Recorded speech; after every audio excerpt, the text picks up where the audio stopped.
My name is Ashley Logan. I am founder and CEO of Yakkety Yak, a content marketing agency based here in Chicago. So Yakkety Yak is a full-service content marketing agency, and ultimately we liken ourselves as a plug-and-play marketing department for our clients. We work with brands and businesses that range from healthcare organizations to nonprofits and lifestyle clientele. And we focus on digital lead generation through blog development, social media marketing, content creation, email marketing, website design and development, and beyond. So Yakkety Yak is in its 5th year of business. We've grown 100% on a word of mouth basis. We've doubled in size every year. This has been awesome and incredibly rewarding, but if we're going to continue to grow at the rate that we are growing, it's important that we establish a process and take a step back. So we've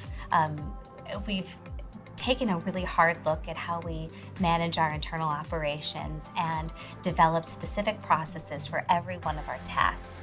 And as a full-service agency in a digital landscape that offers services from SEO to paid ads to content creation, we had a lot of work to do there.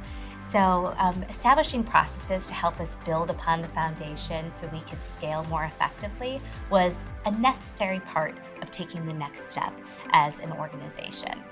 My advice to mom founders is to lower your expectations. It's okay to take the time you need to be with your child because you're going to make up the time in the evenings. And explaining your challenges to your clients, many of them have been there too. So being open and upfront and knowing that balance is not necessarily going to be impossible to achieve, but be forgiving of yourself. When you want to be with your children, especially in that first year, be with your children and you'll make up the time, and it doesn't mean that you're any less dedicated to your organization because there'll be times when you have to put your business first. So my second piece of advice is to lean on your support system. Let people in to help you take care of your kids. Lean on your family members, lean on your spouse or partner, and loosen the reins. You don't have to do it all. An unpopular decision for the company was really diving into the process. People who were accustomed to doing things a certain way and liked the autonomy of just creating things on their own.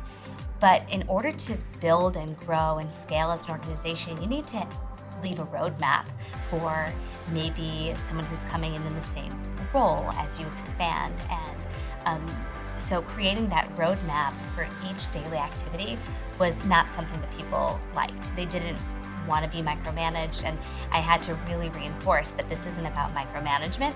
This is about understanding the process, holding people accountable to timelines and deadlines and deliverables so that we can then grow and scale as an organization. So being at that 5-year mark and having to stop and say, okay, this is great, we've gotten to this point, we've been extremely successful, but in order to continue to grow at this pace, we need to leave a roadmap for those who we're going to be hiring to continue this growth and expansion. So that roadmap is a critical piece, and it meant, stopping what we were doing and slowing down the pace, thinking about each step of the process, and then writing it out and enforcing it.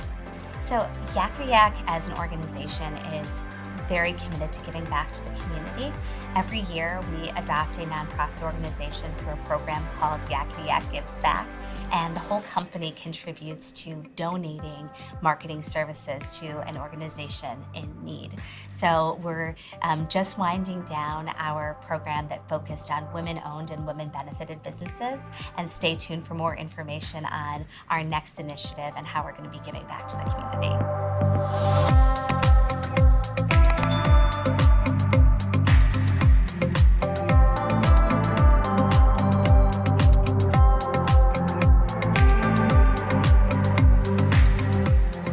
Scott Hansen, owner, and Scott Hansen Consulting. My company works and helps with small business owners, helping them scale and get to the next level in their business through specific sales, marketing, and productivity strategies. What's trending right now in the small business space specifically is everybody's trying to get away from the noise. How do I separate myself from everybody else that does what I do? And that's something that we coach on, which is how do you position yourself differently? How do you stand apart? Are you doing podcasts? Are you doing videos? Are you taking advantage of these free platforms like social media and Instagram and Facebook, etc.? Are you doing speaking engagements?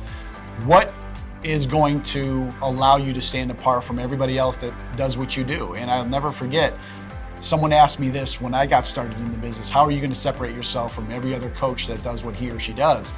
And I took that to heart, and I started a podcast, and I speak nationally and locally, and I do workshops, and I'm a best-selling author. So I sort of took my own advice, and it's what I impart upon my business owner clients: is you have to stand apart from everybody else, and there's specific ways in which we teach on how to do that.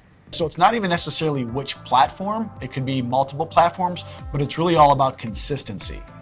Doing something over and over again. You know, when I first did when Periscope was hot, when I first did my Periscope stream, there was like 2 people on it. But I didn't give up, but I constantly started putting content out. And over time, more and more followers started to follow me. It's the same thing I teach my business owner clients: is it's not a one-time shot. Look at this thing as a long-term play. So when I first work with my business owner clients, it's starting actually with the end in mind and then working backwards. A lot of times you just start asking someone, what's the end result look like? What does success mean to you? How many clients do you want to have? How much money in the bank do you want to have? How much revenue? Do you want to sell? Do you want to franchise? 9 out of 10 times they don't have the answer for that.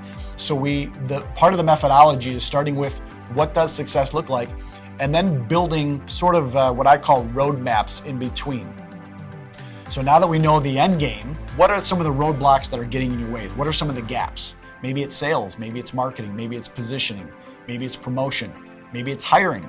Whatever that is for that business owner or those business owners, then we start to put together a framework around those specific roadblocks.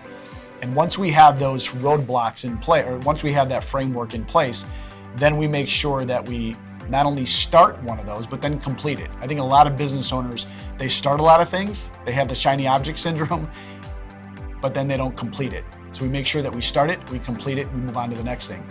Because what that does, that builds confidence in the business owner's mind. Like, wow, in the past, I just would start things, do them halfway, and then do something else, but that would never complete something. So that would actually hurt them. So this actually helps them build their confidence so that they can go on to the next thing. Once your confidence starts to build, it's like anything in life, the better you get at it. The better you get at it, the more success you have. So building that framework, understanding where it is that you are, where it is that you really want to be, and then start putting together a roadmap and a plan to hit those benchmarks is important.